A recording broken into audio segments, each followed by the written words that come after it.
Muy buenos días o muy buenas tardes, jóvenes estudiantes. En el día de hoy voy a presentarles un concepto importante de los conjuntos numéricos, en especial el conjunto de los números reales. Vamos a explicarles más bien la constitución de este conjunto en una forma sencilla y por qué la importancia de ella para la introducción al cálculo. ¿Sí?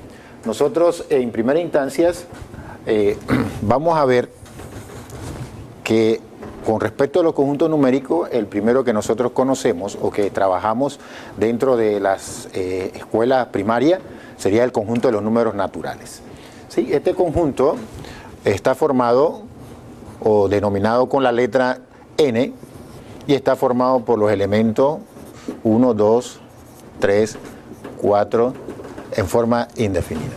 ¿Sí? Y nótese que aquí en este conjunto no pertenece el 0 en cuestión. Este conjunto es bien conocido porque fue el que nos instruyeron al inicio de nuestras carreras primarias para efecto de contar. ¿Sí? Ahora, este conjunto es un conjunto cerrado con respecto a la suma. ¿Qué significa esto? Significa que si nosotros agarramos 2 o 3 elementos de este conjunto y lo sumamos, por ejemplo, si sumamos 2 más 3, esto es igual a 5, este elemento 5 es elemento de los números naturales, ¿sí? O sea que ya es cerrado con respecto a la suma. Pero este conjunto no es, digamos, suficiente para efecto de los trámites para el futuro estudio del cálculo. ¿Por qué? Porque él está limitado con respecto a esa operación. Si nosotros tomamos, por ejemplo, una resta, esto me da 7, este es un elemento de los naturales.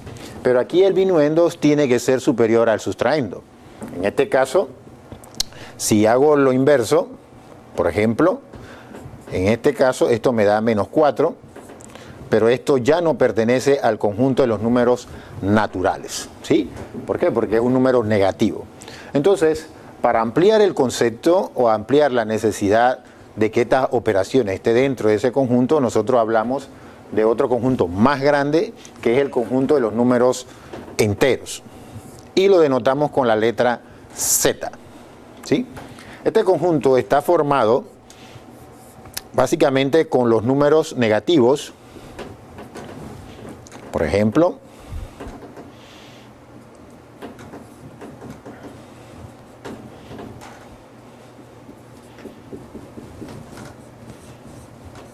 más infinito. Este es el conjunto de los números enteros.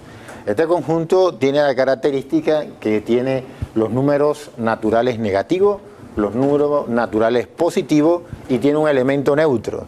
Un elemento aquí en el centro de él que es el 0.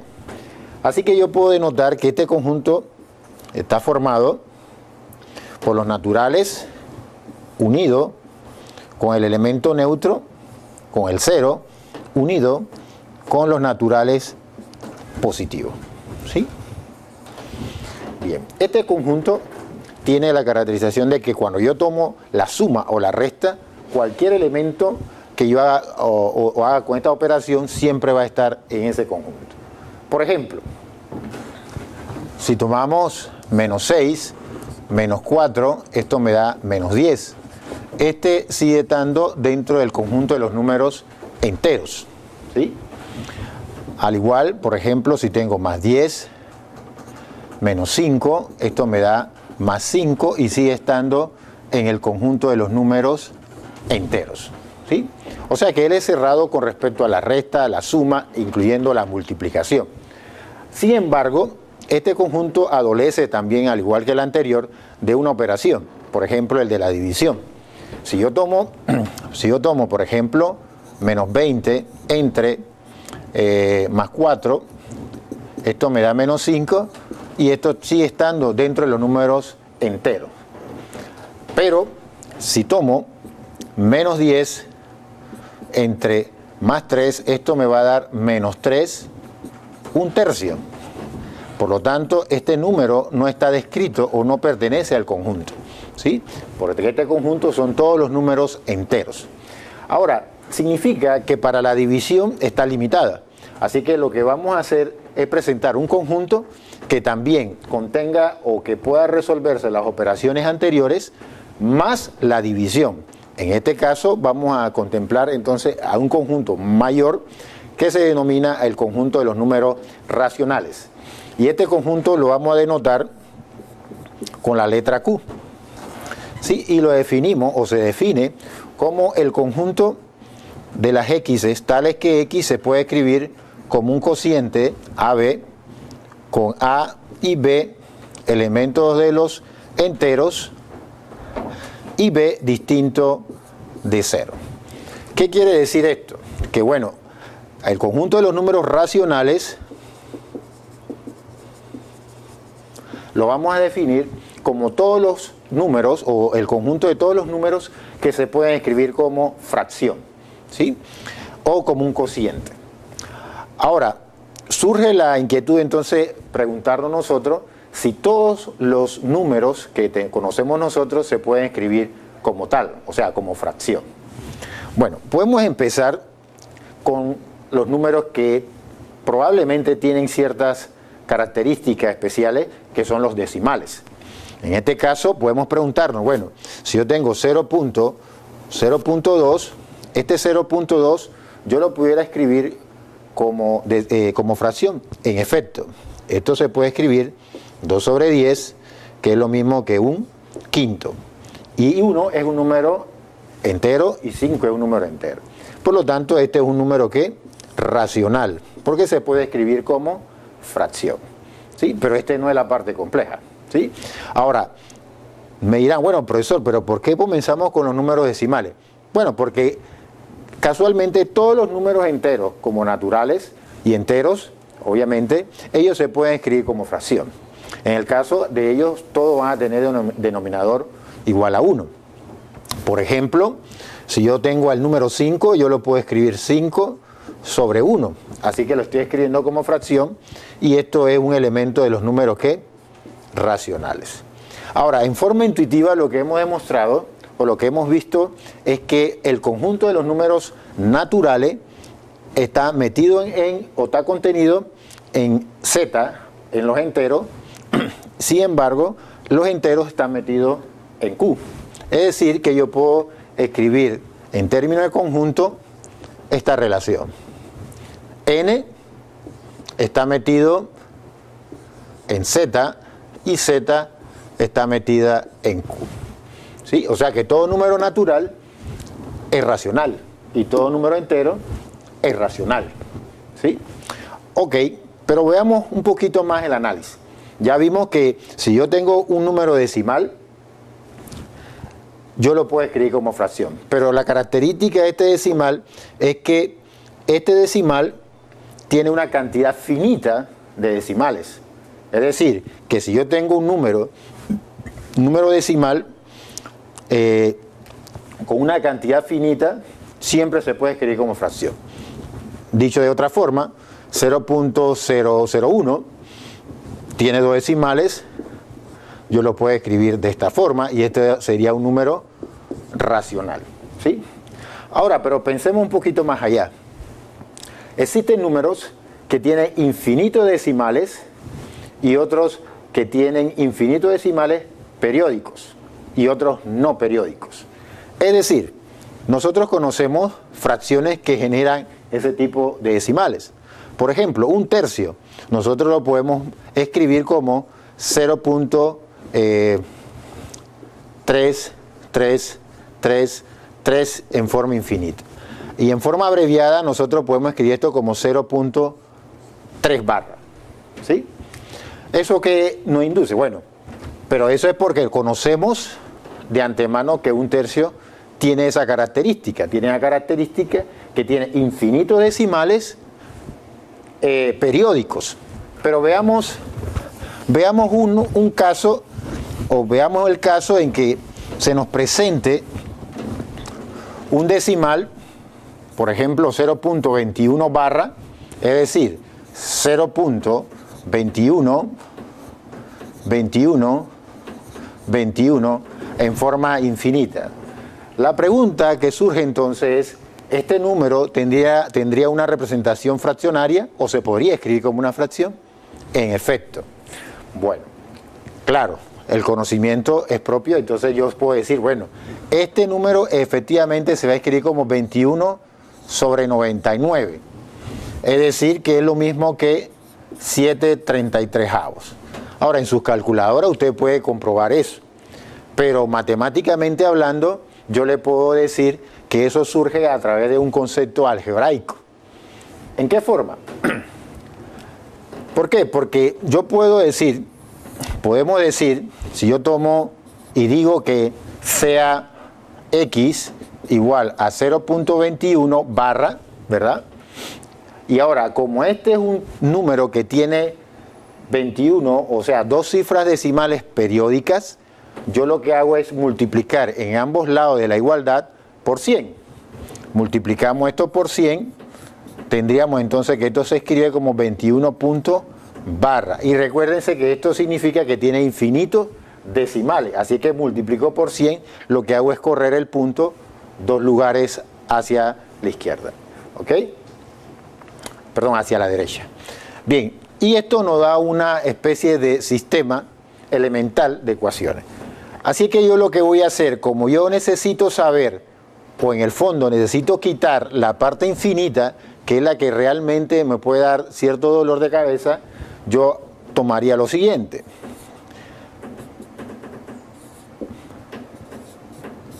Hago una resta de 100, o sea, de 100x menos x. Esto me va a dar 99x y la parte infinita obviamente se va a ir y me queda solamente 21.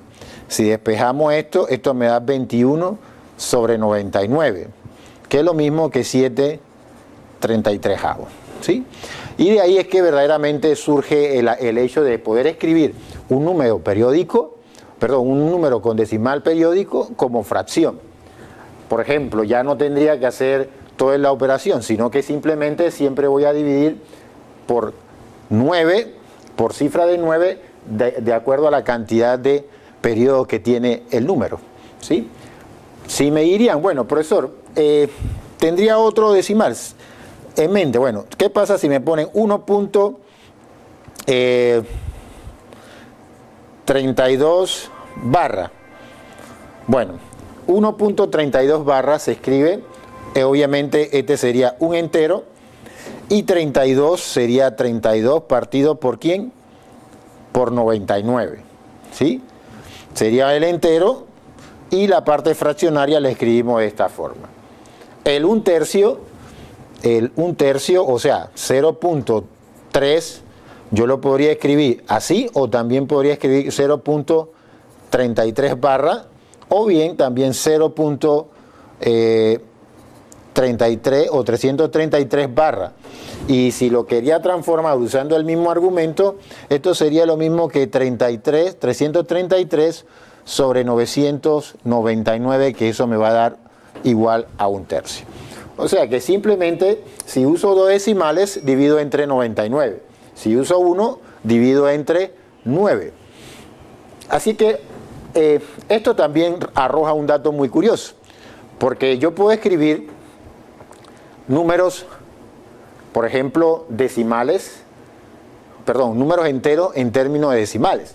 Por ejemplo, si utilizo eso como argumento, yo puedo decir que el número 1, o preguntarme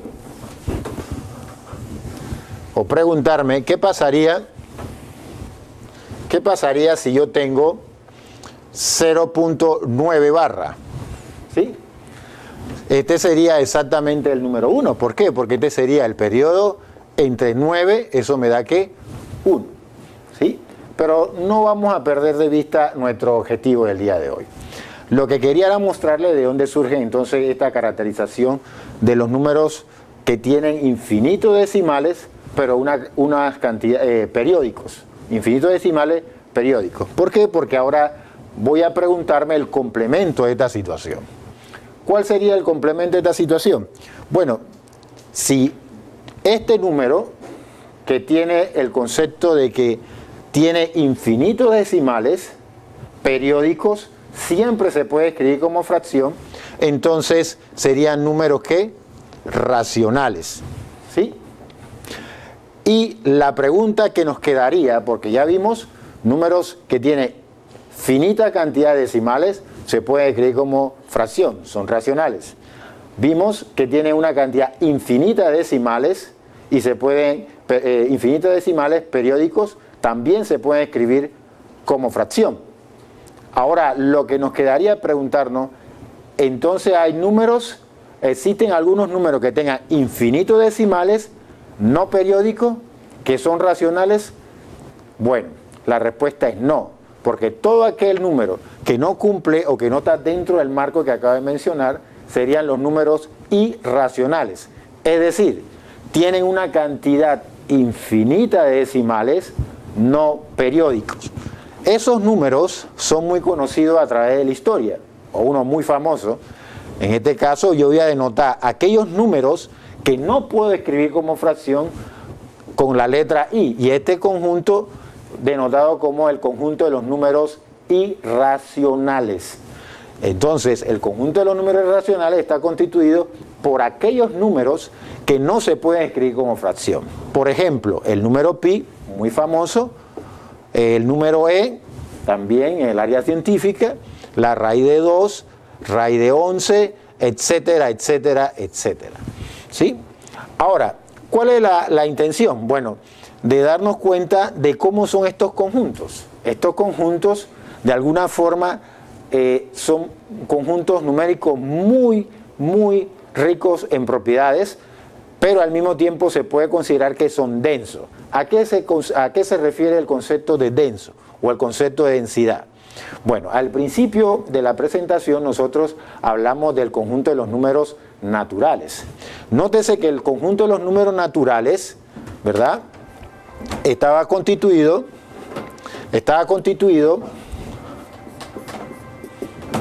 1, 2, etcétera. ¿Sí? Este conjunto, si en caso tal me digan o me dicen represente geométricamente esta situación, ¿sí? Entonces yo tendría que hacer una representación de puntos, ¿verdad? ¿Por qué hacer una representación de puntos? Cada punto está asociado con un número natural, pero nótese que entre cada natural no hay otro.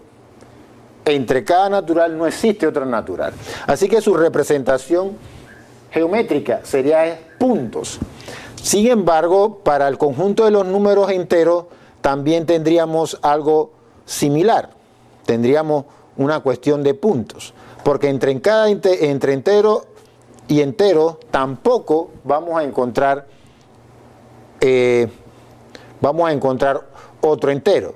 Por ejemplo, aquí sería más 1, más 2, etcétera, etcétera. Y aquí sería menos 2, menos 1, una representación. Pero nótese que hay un espacio, eso indica de que no hay otro número entero entre ellos. Ahora, si yo hago la representación de los números racionales sobre esto, ¿qué vamos a obtener? Vamos a obtener un conjunto mucho más denso. ¿Por qué? Porque aquí vamos a tener los naturales, los enteros, ¿verdad? Y vamos a tener números que se pueden escribir como fracción. Y no solo eso, también los decimales que tienen infinitos decimales periódicos. Así que de alguna forma este conjunto es un conjunto mucho más denso. Pero a pesar de su densidad, podemos pensar o podemos aseverar de que existen ciertos espacios entre ellos. ¿Sí? ¿Sí? Entonces, esos espacios que hay ahí, de alguna forma indica que existe la ausencia de algo. Esa ausencia de algo lo va a reemplazar el conjunto de los números irracionales. Es decir, que el conjunto de los números irracionales también tiene la característica que es un poco denso, o mucho más denso que n y z, pero también va a existir, de alguna forma, va a existir espacios entre ellos. Y esos espacios son el complemento de Q. Lo que quiere decir es que si un número es irracional, el espacio que hace para llenar aquí lo hace un irracional. Entonces, esa densidad o esa tendencia a ser denso de esos dos conjuntos, nos permite entonces hablar del conjunto el cual tiene objetivo esta presentación, que es el conjunto de los números reales.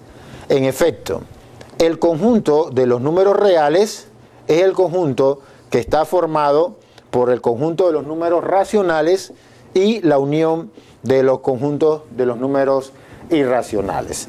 ¿Cómo sería esto? Bueno, una presentación sería, imagínense el conjunto de los números racionales. Ellos son densos, pero tienen ciertos orificios. Y acá tengo los irracionales, que también son densos en algunos aspectos, pero tienen orificios. De manera que cuando hago la unión, esos orificios se tapan o se hace una especie de engranaje y queda algo denso.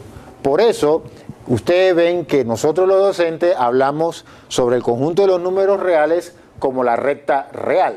Y eso lo que dice es que yo puedo trazarla porque la densidad es tan grande que no existe casi espacio.